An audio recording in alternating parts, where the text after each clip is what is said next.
Assalamualaikum warahmatullahi wabarakatuh. Anak-anak ibu yang ibu cintai dan ibu banggakan, alhamdulillah. Ya, pada kali ini ibu akan menyampaikan materi terkait dengan materi pembelajaran PAI kelas 10 ya untuk siswa-siswi SMA Negeri 2 Garut. Materi ini materi yang memang belum tersampaikan sebelum libur ya. Yaitu mengenai haji, zakat, dan wakaf. Ya, kita lanjutkan. Ya. Sebelum ibu melanjutkan materi tentang haji, zakat, dan wakaf, nah terlebih dahulu kita berdoa kepada Allah, meminta perlindungan, meminta keselamatan. Khususnya saat ini sedang terjadi wabah, mudah-mudahan kita senantiasa diberikan perlindungan dimanapun kita berada, termasuk perlindungan dari wabah tersebut. Kita baca bersama-sama, ini diambil dari 2 hadis. Sebenarnya doa-doanya itu ada beberapa beragam, tapi ibu hanya mengambil yang mungkin ini mudah untuk diingat dan dihafal oleh kalian. Yang pertama, ya, Bismillahirrahmanirrahim. Bismillahilladzi la yadurru ma'asmihi syai'un fil ardi wala fis samai wa huwas samiul alim. Nah, di sini maksudnya jadi dengan menyebut nama Allah tidak ada satupun baik di langit ataupun di bumi yang bisa membahayakan ketika kita berlindung ya dengan nama Allah, dan Allah itu Maha mengetahui dan Maha mendengar dan Maha mengetahui. Kemudian satu lagi, a'udzubika limatillahi tammah min syarri ma khalaq. Aku berlindung dengan kalimat-kalimat Allah yang sempurna dari kejahatan makhluk yang diciptakannya. Nah, kedua doa ini ibu harapkan kalian baca ya setiap pagi dan petang. Kemudian ketika kalian akan bepergian juga ini juga dibaca. Mudah-mudahan kita senantiasa diberikan perlindungan, keselamatan ya, tidak hanya dari serangan virus tapi juga dari hal-hal yang lain ya. Kita senantiasa mengaitkan segala sesuatu itu dengan diawali menyebut nama Allah, ingat kepada Allah ya. Kemudian kita lanjut ya. Sebelum ke materi, kita tadarus terlebih dahulu seperti biasanya ya. Ketika di dalam kelas pun sama, kita akan awali dengan literasi terlebih dahulu dengan membaca Al-Quran sebelum penyampaian materi. Kita akan mulai. A'udzu billahi minasyaitonir rajim. Bismillahirrahmanirrahim. Khudz min amwalihim shadaqatan tutahhiruhum wa tuzakkihim biha wa sholli 'alaihim inna sholataka sakanun lahum wallahu sami'un alim. Ini Quran surat At-Taubah ayat 103. Kemudian berikutnya, wa ma umiru illa liya'budullaha mukhlisina lahuddin khunafa'a wa yuqimus sholata wa yu'tuz zakata wa dzalika dinul qayyimah. Ini surat Al-Bayyinah ayat kelima. Kemudian di sini ada beberapa yang dibaca panjang, wama, kemudian umiru, kemudian hunafa. Ini meskipun tidak ada tanda madnya di atasnya yang panjang seperti halis, tapi tetap dibaca panjang. Di antaranya ini mazaiz munfasil, kemudian yang ini mad wajib muttasil. Yang ini juga umiru juga sama mad jaiz munfasil karena ada mad tabii menghadapi alif atau hamzah.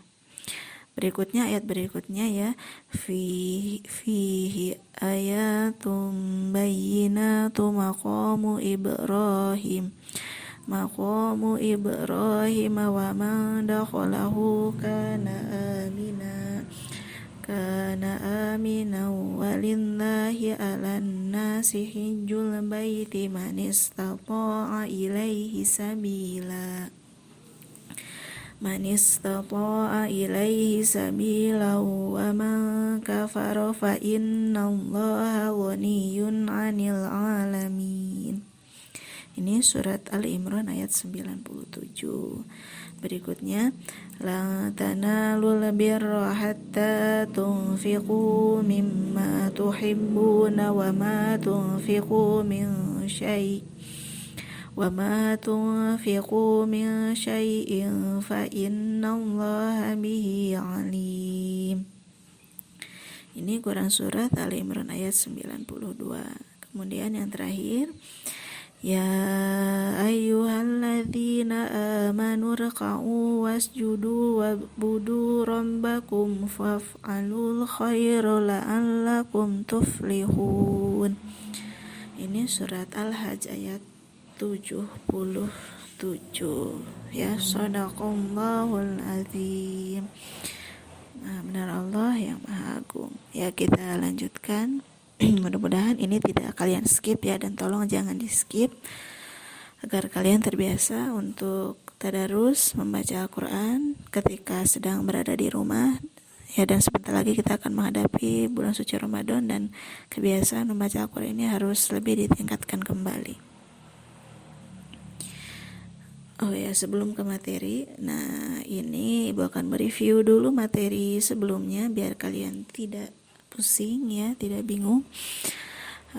Materi sebelum ke materi haji, zakat, dan wakaf ini kalian sudah mempelajari tentang keutamaan menuntut ilmu atau semangat menuntut ilmu, mengamalkan dan mengajarkannya. Nah, ini di materi tersebut ini fokus dalam menganalisis Quran surat At-Taubah ayat 122. Ini suratnya ya. Bismillahirrahmanirrahim. Wa ma kanal mu'minuna liyanfiru kaffah falaula nafaru min kulli firqatin minhum ta'ifatun liyatafaqahu fid dini waliyunziru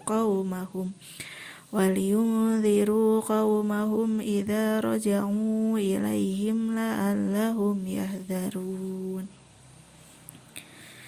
Yang artinya ya langsung maksudnya bahwa di ayat ini perintah bahwa tidak semuanya harus pergi ke medan perang. Ini menunjukkan kedudukan bahwa orang yang kewajiban untuk mencari ilmu itu ya sama kedudukannya seperti orang yang sedang jihad di medan perang. Jadi di sini kita diperintahkan untuk menuntut ilmu, kemudian tidak hanya menuntut ilmu saja tapi harus diamalkan seperti halnya di sini tertera dalam ya untuk memperdalam ilmu agama, khususnya kalau di ayat ini ya, lihat tafaqahu fiddin di sini secara tersuratnya, tapi maksudnya umumnya menuntut ilmu ya. Selain menuntut ilmu, mengamalkan kemudian menyampaikan kepada orang lain, yaitu di sini perintahnya untuk memberi peringatan kepada kaumnya apabila mereka telah kembali. Jadi kita berkewajiban untuk menuntut ilmu, mengamalkan ilmu yang kita dapatkan dan menyampaikan ilmu tersebut kepada orang lain, khususnya ilmu agama. Dan ilmu itu terbagi ke dalam dua kelompok, ada ilmu fardu ain dan ilmu fardu kifayah ya. Ilmu fardu ain itu ilmu yang memang tidak bisa kita wakilkan untuk mencarinya ya, dan memang harus kita kuasai. Sedangkan kalau ilmu fardu kifayah, ilmu yang apabila sudah ada salah seorang yang menguasai, kita tidak harus menguasai ilmu tersebut. Ilmu fardu kifayah, ilmu fardu ain yang harus kita kuasai ya utamanya itu ilmu agama. Dan ilmu agama di dalamnya contohnya tentang ilmu tata cara beribadah kepada Allah atau penghambaan diri kepada Allah. Ya, kita tidak mungkin mewakilkan mencari ilmu itu ketika ilmu itu berkaitan dengan ibadah, karena itu kan kebutuhan seseorang dan tidak bisa diwakilkan. Nah, diantaranya ilmu yang akan kita pelajari yang sekarang itu mengenai haji, zakat, dan wakaf. Ya, ini kita tidak bisa mewakilkan ilmu-ilmu ini karena kita harus mengetahui secara langsung, mempelajarinya karena terkait dengan ibadah ya. Di materi ini utamanya ya kita harus memahami hikmah apa dari ibadah haji, zakat, dan wakaf yang bisa diterapkan dalam kehidupan? Ya, diantaranya dengan cara satu, memahami ketentuan, ya, ketentuan apa saja haji, dalam haji, zakat, dan wakaf. Kemudian menganalisis dalil tentang haji, zakat, dan wakaf. Kemudian menunjukkan sikap gemar berhaji, berzakat, dan berwakaf, artinya bisa melaksanakan dalam kehidupan sehari-hari. Kemudian yang pada akhirnya, ya, setelah dipelajari ini, kalian bisa menunjukkan kepedulian sosial sebagai bentuk implementasi hikmah dari perintah ibadah haji, zakat, dan wakaf. Nah, ini tentang, ya, memang ini tentang fikih, ada 3, haji, zakat, dan wakaf. Namun ibu akan membagi ke dalam 3 part video. Jadi nanti untuk yang sekarang hanya akan menyampaikan tentang hajinya saja, nanti akan terlalu panjang kalau disampaikan semuanya. Nah, adapun poin-poin indikator yang harus kalian kuasai tentang haji, ya, ketentuan haji ini ada beberapa, yaitu pengertian haji, kemudian hukum, syarat, rukun, wajib, sunnah, kemudian jenis-jenis haji, hikmah dan keutamaannya, kemudian praktik haji. Karena fikih memang tentu harusnya praktik yang tadinya memang akan dilaksanakan di sekolah, kemudian berkelompok akan praktik karena sedang kondisi wabah, sehingga praktik simulasi haji, simulasi zakat, dan wakaf tidak bisa terlaksana. Tapi mudah-mudahan dengan pemaparan materi ini kalian lebih mengerti dan bisa dalam penerapannya. Yang pertama, kita mulai dari pengertian terlebih dahulu, ya. Ini haji secara bahasa itu artinya menyengaja.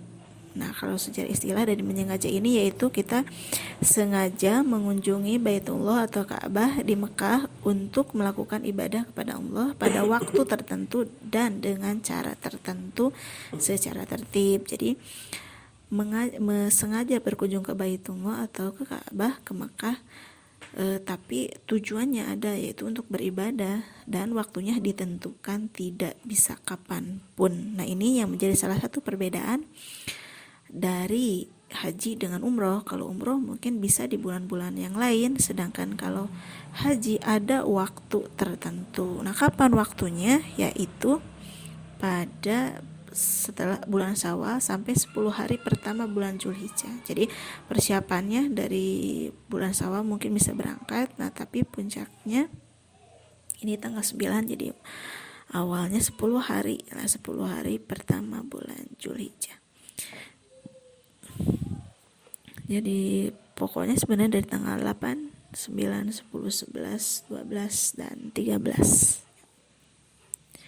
Ya. Kemudian, nah, ini pengertian tadi sudah.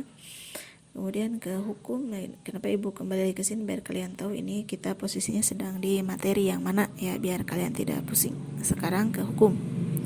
Hukum haji. Nah, hukum melaksanakan haji ini yaitu wajib, ya, tentu wajib, tapi wajib ini bagi yang mampu. Nah, ini juga terkait dengan dalil atau hukum, ya, perintah kenapa sih kita harus berhaji. Ini dasar hukumnya yaitu Quran Surat Ali Imran ayat 97 yang tadi pada saat tadarus sudah kita baca bersama-sama. Nah, diantaranya yang menjelaskan wajibnya itu, nah, ini walillahi ala nasi hijul baiti manis tato ilaihi sabila. Nah, ini bagi yang mampu, manis tato istitoa. Itu. Berikutnya, kemudian syarat. Nah, syarat haji. Nah, ini syarat haji, yang dimaksud dengan syarat yaitu perbuatan-perbuatan yang harus dipenuhi sebelum melaksanakan ibadah haji. Jadi ada hal-hal yang harus kita penuhi sebelum melaksanakan haji, sebelum berangkat haji. Yang pertama, ya, ini terbagi ke dalam 2, ada syarat wajib dan ada syarat sah. Syarat wajib ini meliputi Islam, berakal, kemudian balik, kemudian ada muhrimnya. Ada muhrim itu jadi ditemani dengan muhrim, ya, seperti suami atau istri atau orang tua atau saudara atau, ya, muhrimnya.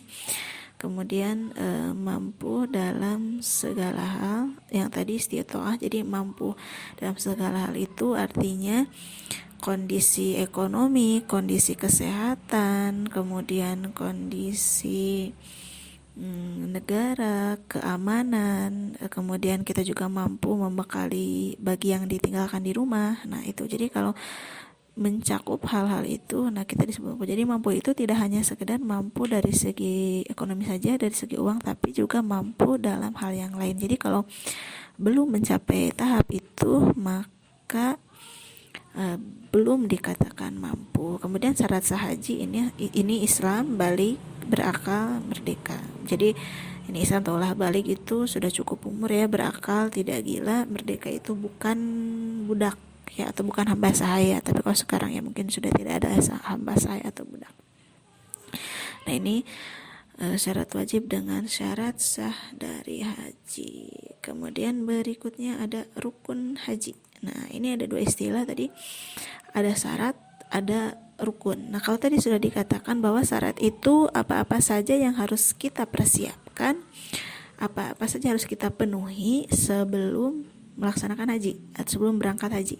Nah sedangkan kalau rukun ini perbuatan yang harus dilaksanakan atau dikerjakan pada saat pelaksanaan haji di sana di Mekah ya. Maka nah ini yang membedakan. Maka apabila ditinggalkan, maka ibadah hajinya tidak sah. Jadi apabila salah satu dari rukun ini ada yang tidak kalian laksanakan, maka hajinya tidak sah dan harus mengulang tahun berikutnya. Nah ini tentu membedakannya ya. Jadi ingat, jangan sampai tertukar antara syarat dengan rukun. Nah apa saja rukun haji ini? Ada ihram, kemudian ada wukuf, ada tawaf, ada sa'i, ada tahallul, dan terakhir tertib. Ya itu. Jadi ini rukun haji akan ibu bahas satu persatu. Kita akan mulai dari ihram karena ini berurutan ya, jadi tidak bisa mencolok langsung ke sini. Di ujung di sini ada tertib. Artinya tertib itu mendahulukan mana yang harus didahulukan dan mengakhirkan yang harus diakhirkan. Jadi kita mulai dulu dari ihram. Nah, yang pertama yaitu kita melakukan ihram. Ihram itu berniat mengerjakan ibadah haji atau umroh yang ditandai dengan mengenakan pakaian ihram yang berwarna putih. Jadi ihram itu, jadi kita harus niat dulu. Jadi niat itu masuk ke dalam rukun haji. Niatnya itu ditandai dengan kita memakai pakaian ihram, kemudian kita membaca doa, yaitu labbaik Allahumma hajjan atau nawaitul hajja wa ahramtu bihi lillahi ta'ala. Jadi aku berniat untuk berhaji dan mengharamkan dengannya kepada Allah Ta'ala. Ini cara pemakaian kain ihram. Ini khusus yang laki-laki. Kalau perempuan memang tertutup ya auratnya, seluruh tubuh pakaian ihramnya memakai pakaian yang putih. Tapi kalau laki-laki ini 2 helai kain yang urutan pemakaiannya seperti ini. Yang bawah dulu ya, kemudian dikasih pengikat ya, kemudian baru yang bagian atasnya diselempangkan, dan ini tidak memakai apapun, hanya 2 lembar ini saja ya. Begitu. Kemudian yang kedua yaitu wukuf ya, wukuf. Nah wukuf itu hadir di Padang Arafah pada tanggal 9 Zulhijjah dari tergelincirnya matahari hingga terbenam. Jadi tergelincir itu habis duhur lah. Jadi diam ya, hadir, ada, tinggal di Padang Arafah pada tanggal 9 Zulhijjah dari mulai ya tergelincirnya matahari hingga terbenam matahari. Jadi dari duhur sampai habis maghrib lah, sampai terbenam. Kemudian di sini selama wukuf kita diharuskan buat banyak berzikir, kemudian tahmid ya, memuji kepada Allah. Tahmid itu tasbih ya, mensucikan, tahlil, kemudian dan beristighfar ya. Ini doa masuk Arafah. Nah ini sebenarnya doa haji itu panjang-panjang ya, sebenarnya ada versi panjang, tapi di dalam buku panduan haji ada yang diberikan Kementerian Agama, ada yang panjang dan ada yang doa ringkas. Nah ibu ini hanya memasukkan doa ringkasnya saja. Doa masuk Arafah itu Allahumma ilaika tawajjahtu wa bika tasomtu wa alaika tawakkaltu Allahumma ij'alni mimman tubahi bihil yauma malaikataka innaka ala kulli syai'in qadir. Kemudian ada doa wukuf, Allahumma lakal hamdu kalladzi taqulu wa khairum mimma naqulu. Allahumma laka sholati wa nusuki wa mahyaya wa mamati wa ilaika ma'abi wa laka rabbi turasi.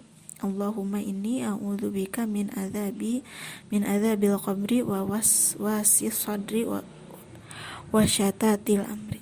Allahumma inni a'udzubika min syarri ma taji'u bihirrih ya benar bihirrih. Jadi itu kalau di sini ada tanda ya di bawah tasdid. Kalau di bawah tasdid meskipun posisinya di atas huruf ini kasroh ya, bukan fathah. Ya, berikutnya ini wukuf. Nah itu wukuf itu merupakan bagian ya yang membedakan ya, dan beli lagi. Jadi wukuf ini bagian yang membedakan, bagian utama atau inti dari haji ini wukuf.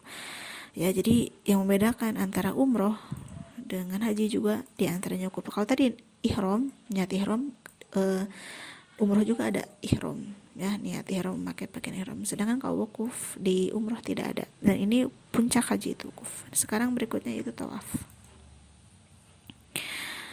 Tawaf. Nah, tawaf itu berputar mengelilingi Ka'bah dan dilakukan secara berlawanan dengan arah jarum jam. Berlawanan dengan arah jarum jam dengan posisi Ka'bah di sebelah kiri badan. Nah, tawaf ini dimulai dari Hajar Aswad atau rukun Hajar Aswad dan diakhiri di Hajar Aswad pula. Dilakukan sebanyak 7 kali putaran. Nah, doanya ini berbeda.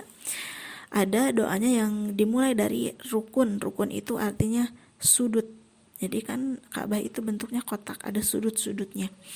Nah, ada rukun Hajar Aswad. Hajar itu artinya batu, Aswad itu artinya hitam. Jadi Hajar Aswad itu batu yang hitam. Jadi kita mulai start tawaf dari Hajar Aswad sampai ke sudut atau ke rukun Yamani. Nah, di situ kita membaca subhanallah walhamdulillah wala ilaha illallah wallahu akbar wala haula wala quwwata illa billahil aliyyil azim. Jadi di jarak antara Hajar Aswad sampai ke rukun Yamani ini membaca doa tersebut. Sedangkan dari rukun Yamani ke Hajar Aswad ini baca doanya Rabbana atina fid dunya hasanah wa fil akhirati hasanah wa qina adzabannar. Sebenarnya doa setiap putaran itu berbeda, putaran pertama kedua itu berbeda kalau doa yang panjang, tapi ini karena doa yang ringkas ini saja cukup. Kemudian macam-macam tawaf. Nah, tawaf itu ada terbagi ke dalam beberapa. Yang pertama tadi ada tawaf ifadah, yaitu tawaf yang menjadi rukun haji, yang inti haji. Kemudian tawaf kudum yang dilaksanakan ketika tiba sampai ya. Kemudian tawaf wada, yaitu yang dilaksanakan ketika akan meninggalkan Mekah. Kemudian tawaf tahallul yang sebagai penghalang barang yang haram karena ihram. Penghalalan atau ya tahlul itu penghalalan barang yang haram karena ihram. Kemudian tawaf nazar yang dilakukan karena nazar, ada keinginan sesuatu bernazar dan ditawaf. Kemudian tawaf sunat, tawaf yang dilakukan setiap ada kesempatan di luar rangkaian ibadah haji kita melaksanakan tawaf. Kemudian ini syarat sahnya tawaf ya. Dalam pelaksanaan tawaf ada syaratnya. Yang pertama yaitu suci dari hadas besar, kecil, dan najis. Jadi ketika memulai tawaf kita harus tentu dalam keadaan suci, tidak berhadas ya. Jadi kemudian yang kedua menutup aurat, tentu itu sudah jelas. Menutup aurat ini ya dalam balutan kain ihram, karena kain ihram kan tertutup aurat. Kemudian laksanakan 7 kali putaran Kemudian tawaf dimulai dari Hajar Aswad tadi ya udah dikatakan, dan diakhiri di Hajar Aswad. Nah seperti ini. Nah ini jadi Ka'bah itu kan ada sudut-sudutnya, sudut pertama, kedua, kemudian ketiga, keempat. Nah ini adalah Hajar Aswad, rukun tadi, rukun Hajar Aswad, sudut Hajar Aswad. Nah di sini kita posisinya ya di sini ini rukun Hajar Aswad. Nah ini Hajar Aswad itu bentuknya kurang lebih seperti ini, memang agak kecil ya, nanti bisa kalian google lah bentuk Hajar Aswad seperti apa. Nah ini posisinya di sini Hajar Aswad. Nah kita posisinya di sebelah sini, jadi sejajar atau agak miring ya gini ya, agak bersilang. Kemudian kita memutar dari sini ya, memutar terus sampai ke rukun ini, rukun Yamani. Nah doanya yang tadi subhanallah, walhamdulillah, wala ilaha wallahu akbar, dan seterusnya. Nah sedangkan doa dari rukun Yamani sampai ke Hajar Aswad di sini berbeda. Yang Rabbana atina fid dunya hasanah, kalau nggak salah itu ya doanya. Coba kita mundur dulu ya, yang tadi kan doanya ada dua, ini macam-macam. Nah yang ini ya, kalau yang pertama ini bacanya subhanallah, yang kedua ini dari Rabbana atina ya, kita kembalikan itu. Kemudian Ka'bah berada di sebelah kiri ya, tidak jelas. Kemudian tawaf di luar Ka'bah tapi masih di dalam masjid. Jadi tawaf itu di area ini, tidak di dalam Ka'bah. Jadi di area ini, di area masih Masjidil Haram. Ya itu tentang tawaf. Kemudian berikutnya yaitu sa'i ya, sa'i. Nah apa itu sa'i? Sa'i yaitu berlari-lari kecil antara Bukit Sofa dan Bukit Marwah sebanyak 7 kali, yang dimulai dari Bukit Sofa dan berakhir di Bukit Marwah. Sa'i dilakukan setelah pelaksanaan tawaf. Syarat-syaratnya dimulai dari Bukit Safa dulu, jadi nggak bisa dari Bukit Marwah, tapi harus dimulai dari Bukit Safa, kemudian diakhiri di Bukit Marwah, kemudian balik lagi Marwah ke Safa. Jadi kemudian dilaksanakan 7 kali, kemudian waktu sa'i hendaklah setelah tawaf. Nah ini pelaksanaannya, Safa ke Marwah dihitung 1, Marwah ke Safa dihitung 1 juga, kemudian Safa ke Marwah lagi 1 lagi gitu. Jadi bolak-balik seperti itu. Jadi tidak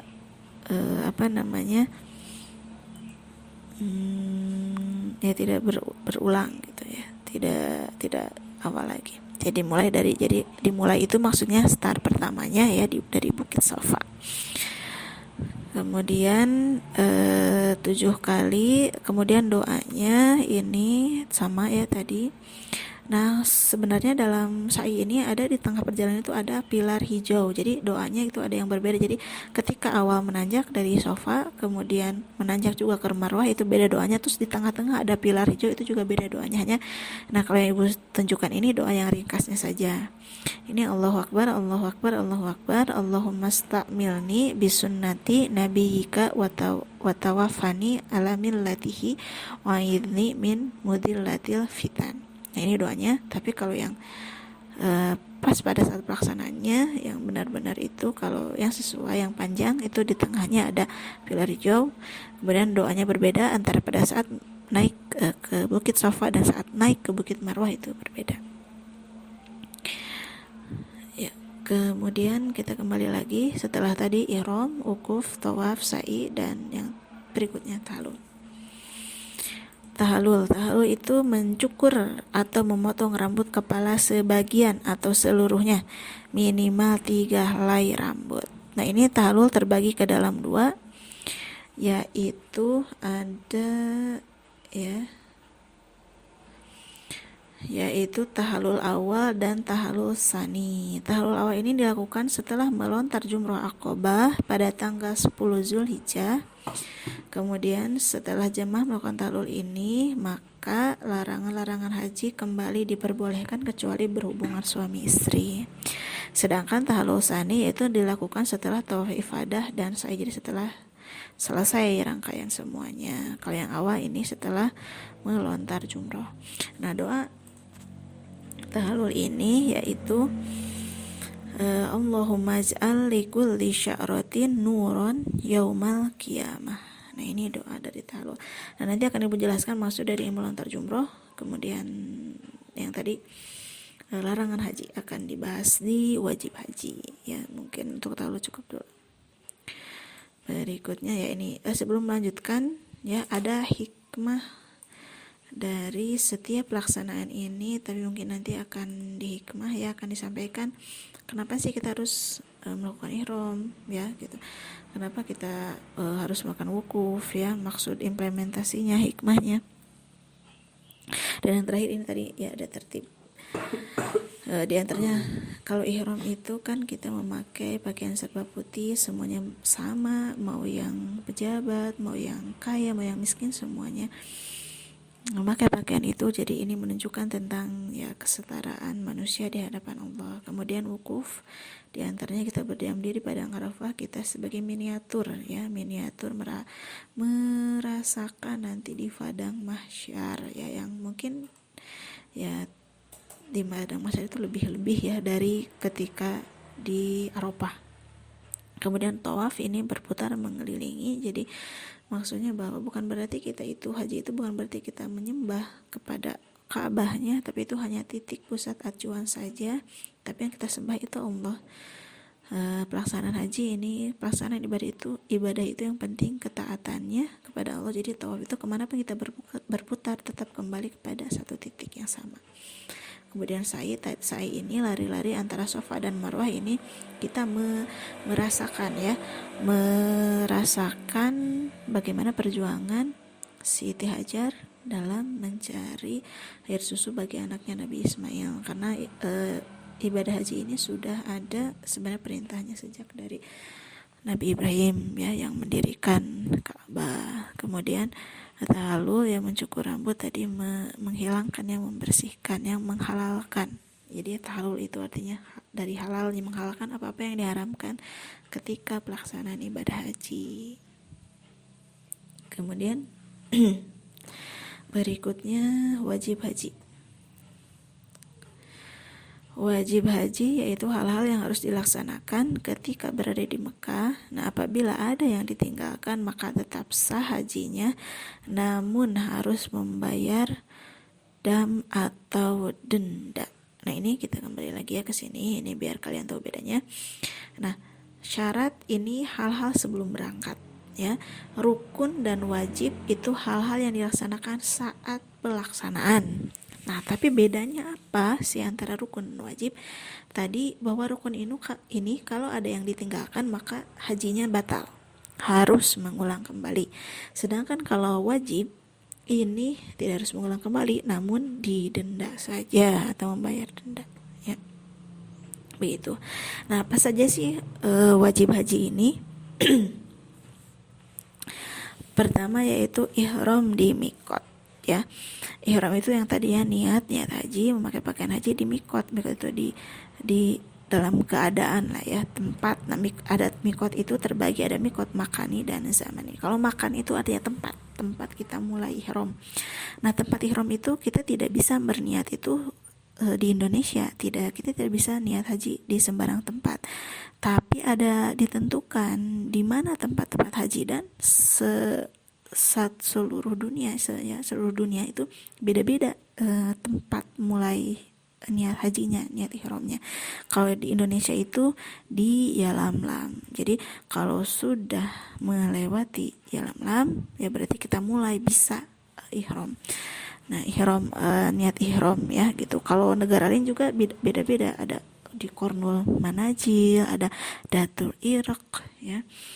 Nah, itu mikot makan. Di mikot zamani itu jadi pelaksanaan ihramnya ya sesuai dengan waktunya ya, tidak niat bukan pada waktu ketika melaksanakan haji. Jadi tidak sebulan sebelumnya atau setahun sebelumnya udah niat haji gitu, udah pakai pakaian ihram. Jadi ini termasuk ke dalam wajib haji. Nah, namun di sini ketika Ibu sampaikan ketika keberangkatan haji dalam pelaksanaannya di Indonesia ini terbagi ke dalam dua kloter. Kloter itu kelompok terbang. Nah, kelompok terbang itu terbagi ke dalam dua. Ada kelompok terbang pertama. Nah, kalau kelompok terbang pertama itu berangkatnya ke Madinah terlebih dahulu. Mereka melaksanakan sunnah-sunnah di Madinah. Kemudian niat ihramnya dilaksanakan di Masjid Bir Ali, perbatasan dari Madinah ke Mekah, karena di Madinah ke Mekah itu cukup dengan menggunakan bis. Jadi itu ihramnya di situ. Dan yang tadi ya udah disebutkan, yang ihram itu tadi niat, baca niat, kemudian sholat, kemudian ada sholatnya 2 rakaat, kemudian memakai pakaian ihram. Nah, sedangkan kalau kloter yang kedua ini berangkatnya langsung ke Mekah dan niatnya di Bandara King Abdul Aziz atau di Jeddah. Jadi setelah melewati Yalamlam, ya itu juga boleh niat yang siap-siap pakai pakaian ihram, ataupun juga ketika di Bandara King Abdul Aziz ya di Mekah. Kemudian wajib haji berikutnya yaitu bermalam di Muzdalifah. Nah, bermalam di Muzdalifah ini melakukan apa sih bermalam atau mabit ya? Mabit di Muzdalifah itu kita mengumpulkan kerikil ya, mengumpulkan kerikil di Muzdalifah sebelum ke Mina untuk melakukan melontar jumroh. Jadi setelah melaksanakan wukuf di Arafah, jemaah haji kemudian pergi ke Mina, ke Muzdalifah, bermalam di Muzdalifah. Jadi setelah dari kan wukuf itu dari habis duhur ya sampai tenggelam matahari, dari situ dari habis maghrib kemudian berangkat ke Muzdalifah, kemudian menginap di Muzdalifah, kemudian di situ membentuk kerikil dan doanya yaitu ketika masuk ke Muzdalifah, Allahumma inna hadhihi Muzdalifah jumi'at fiha sinatun muhtalifatun tas'aluka hawaija mutanawwi'a faz'alni mimman da'aka fastajabta lahu wa tawakkala 'alaika fakafaitu ya arhamar rahimin. Nah, ini doa ketika sampai di Muzdalifah. Kemudian ini ada doa ketika sampai di Mina, Allahumma hadza Mina famnun alayya bima mananta bihi ala auliyaika wa ahli ta'atika. Kemudian ini ada doa menuntas jumlah, ini ibu disatu sitkan ya sekalian. Bismillahi Allahu Akbar ya. Bismillahi Allahu Akbar ini pendeknya, kalau panjangnya ada Bismillahi Allahu Akbar rusman lisayatim. Nah, ibu kasih penjelasan lagi ya. Dikembali lagi ke yang tadi di yang termasuk ke dalam wajib haji tadi selain ihram di miqat, kemudian bermalam di Muzdalifah, kemudian bermalam di Mina ya, atau mabit di Mina. Mina itu tempat melontar jumrah, tadi doanya udah ya. Nah, di bermalam di Mina ini kita melakukan melontar jumroh. Jumroh itu adalah disebut dengan lambang setan. Jadi kita melakukan lemparan jumroh. Jadi melempar jumroh itu maksudnya bahwa kita menghilangkan sifat kesetanan, sifat setan yang ada pada diri kita dengan cara melontar jumroh. Melontar jumroh ini ada melontar jumroh Aqobah. Ini jumroh Aqobah ini dilaksanakan pada tanggal 10 Zulhijjah. Kemudian ada melontar 3 jumroh yaitu Ula, Wusta, dan Aqobah. Ini masing-masing 7. Jadi di tanggal 10 Aqobah saja yang dilontar oleh batu kerikil. Sedangkan di yang tanggal 11, 12, dan 13-nya ya mohon maaf ini salah terketik ya, yang tanggal 10 ini salah, harusnya hanya 11, 12, dan 13.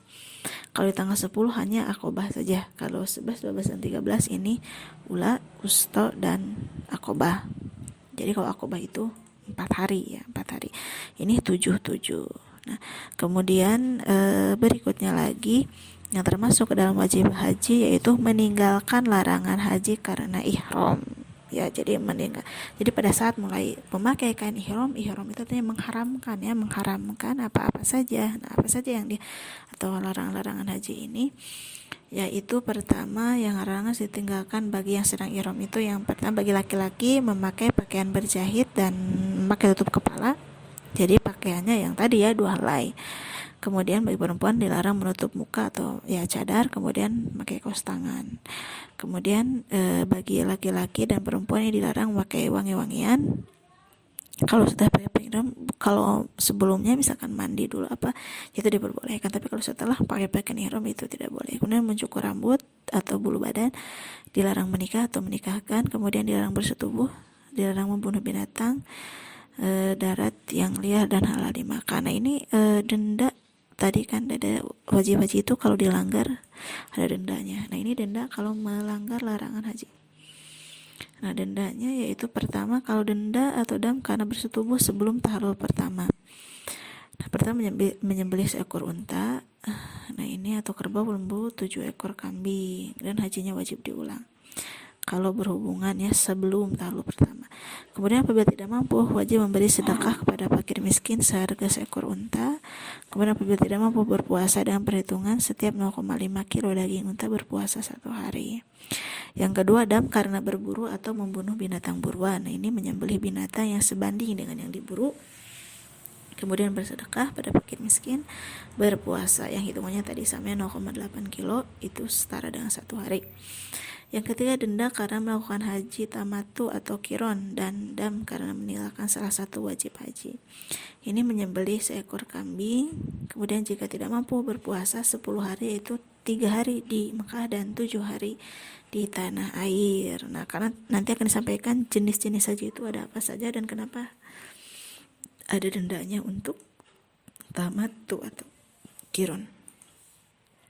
Kemudian dam karena melakukan salah satu larangan berikut. Nah, ini satu, apabila kita mencukur rambut, memotong kuku, memakai pakaian berjahit bagi pria, memakai minyak rambut, memakai harum-haruman atau wangian, bersetubuh setelah tahlul pertama. Kalau tadi kan ada bersetubuh sebelum tahlul pertama, sekarang bersetubuh setelah tahlul pertama. Dendanya itu menyembelih seekor kambing, puasa 3 hari, bersedekah sebanyak 3 gantang atau 9,3 liter makanan kepada 6 orang fakir miskin. Nah, ini dam atau denda ya bagi larangan-larangan haji. Memang ini haji ini cukup kompleks, cukup banyak materinya, tapi ibu yakin kalian insya Allah akan ya lebih mengerti karena materi ini juga sebelumnya sudah pernah disampaikan pada saat kelas 9 SMP. Kemudian berikutnya yang termasuk ke dalam wajib haji yaitu tawaf wada. Tadi tawaf wada itu tawaf perpisahan sebelum pulang ke tanah air. Nah, tawaf wada ini tadi termasuk ke dalam wajib haji. Ya. Kita lanjutkan, setelah wajib haji kemudian ada sunnah haji. Sunnah haji yang pertama itu membaca talbiyah. Talbiyah ya, itu salah ya, talbiyah harusnya. Yaitu ya kalian juga pasti sudah tahu lah, ini juga sering diputar di televisi bacaan talbiyah ini. Labbaik Allahumma labbaik, labbaik la syarika laka labbaik, innal hamda wan ni'mata laka wal mulk la syarika lak. Nah, ini yang sering kali kalian tertukar atau salah nih bacanya. Jadi baca ini sunnah haji. Jadi bukan dibaca pada saat tawaf mengelilingi Ka'bah ya. Kalau membaca ini dibaca di dalam perjalanan atau ketika dari pindah ke satu tempat yang lain, itu juga sering ya diharuskan membaca talbiyah ini, disunahkan membaca talbiyah ini. Kemudian membaca sholawat Nabi Muhammad dan doa setelah membaca talbiyah, kemudian melaksanakan tawaf kudum. Tawaf kudum itu yang baru sampai ya, kemudian masuk ke Baitullah atau Hijr Ismail, ini juga disunahkan atau ya termasuk ke dalam sunnah haji. Kemudian berikutnya yaitu jenis haji ya, tadi sudah ibu sampaikan ada dalam wajib haji itu ada denda apabila melakukan haji tamattu atau melakukan haji kiron. Nah, ini jenis itu ada 3, ada tamattu, ada ifrad, dan kiron. Kalau tamattu ini kita melaksanakan umroh dulu, kemudian baru haji ya. Jadi melakukan umroh, dilepas pakaiannya, kemudian pakai ihram lagi, niat lagi melakukan haji. Sedangkan kalau ifrad ini niat ihram ya hanya untuk haji, jadi mengerjakan haji dulu kemudian baru mengerjakan umroh. Nah, yang seharusnya memang yang dilaksanakan itu ini dulu, jadi haji ifrad haji dulu baru umroh. Jadi kemudian yang terakhir haji kiron, melaksanakan haji dan umroh dengan 1 kali ihram. Jadi apabila memakai jenis haji ini, maka ini melaksanakan haji umroh ini mikotnya secara bersamaan ihramnya. Memang seharusnya haji ifrad, sehingga kalau haji tamattu dan kiron ini didenda membayar. Dan kalau di Indonesia kebanyakan memakai ya haji tamattu, jadi umroh dulu baru haji, karena ya tidak kuat kalau berlama-lama menggunakan kain ihram, biasanya begitu. Jadi ya umroh dulu baru haji. Tapi yang membayar denda diantaranya puasa 3 hari di tanah suci dan 7 hari di tanah air itu jenis, kemudian hikmah dan keutamaan. Tadi hikmahnya selain tadi yang disampaikan, hikmah per pelaksanaan haji ya, tadi mulai dari ihram, tadi kita dengan berangkat haji memakai pakaian ihram, kita itu sama kedudukannya di mata Allah, tidak berbeda dengan yang lain. Kemudian yang lain juga wukuf, tawaf tadi ya, hikmah-hikmahnya. Kemudian keutamaannya juga, haji merupakan amal yang paling utama, tentu ini termasuk ke dalam rukun Islam ya. Kemudian berikutnya haji merupakan jihad. Nah ini kita ini termasuk ke dalam jihad kalau melaksanakan haji dan menjadi haji yang mabrur. Dan haji yang mabrur ini ya merupakan bisa membawa kita untuk ke surga ya, kemudian bisa menghapus dosa-dosa gitu.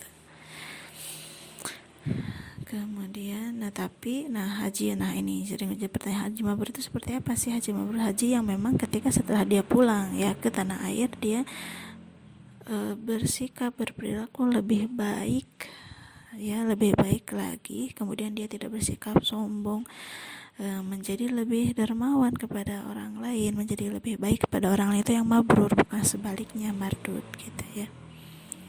Kemudian ini yang terakhir, praktik haji. Nah ini alur pelaksanaan haji.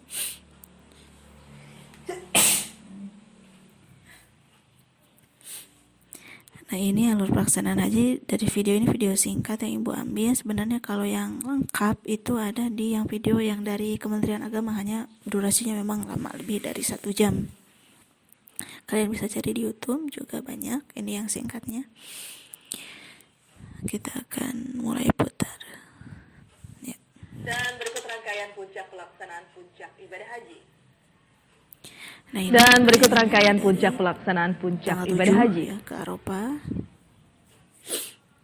Persiapannya tanggal 7, tanggal 8 maksudnya. Kemudian wukuf dulu, langsung wukuf di Arafah dari duhur. Kemudian mabit di Muzdalifah, tadi disampaikan malamnya.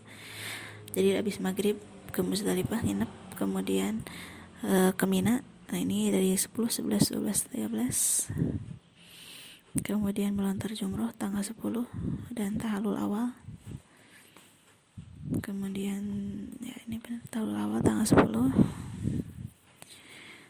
Kemudian melontar jumroh yang 11, 12, 13. Tawaf ifadah, tawaf yang inti haji ini dilaksanakan tanggal 10. Kemudian sa'i itu setelah tawaf. Kemudian tahalul sani yang kedua jika belum tahalul di Mina atau Aqabah ya. Yang terakhir, nah ini tahalul sani ini yang terakhir ya cukup. Ya mungkin ketika materi di sana kan ada haji, zakat dan wakaf, tapi ini tadi sudah disampaikan part pertama, ini ibu hanya membahas tentang haji dulu. Nah di sini silakan kalian tuliskan pertanyaan apabila ada hal yang kurang dimengerti. Kita akan berdiskusi di kolom komentar di bawah video ini. Kemudian kalian juga boleh menjawab pertanyaan teman, boleh berpendapat, berdiskusi di kolom itu. Dan ingat, berkomentarlah dengan sopan, karena semua yang kalian cantumkan di situ akan terekam dan tercatat dan semua orang akan melihat. Insyaallah setiap pertanyaan akan ibu jawab sebisa ibu. Kemudian ibu mohon maaf apabila ada kesalahan selama dari penyampaian. Kemudian jangan lupa ya, kalau untuk berkomentar jangan lupa login dulu, kemudian di akun YouTube-nya jangan lupa klik like dan subscribe ya dari video yang ibu upload. Ibu mohon maaf apabila ada kesalahan selama penyampaian materi ini. Mudah-mudahan bermanfaat ya. Wassalamualaikum, syukran jazilan.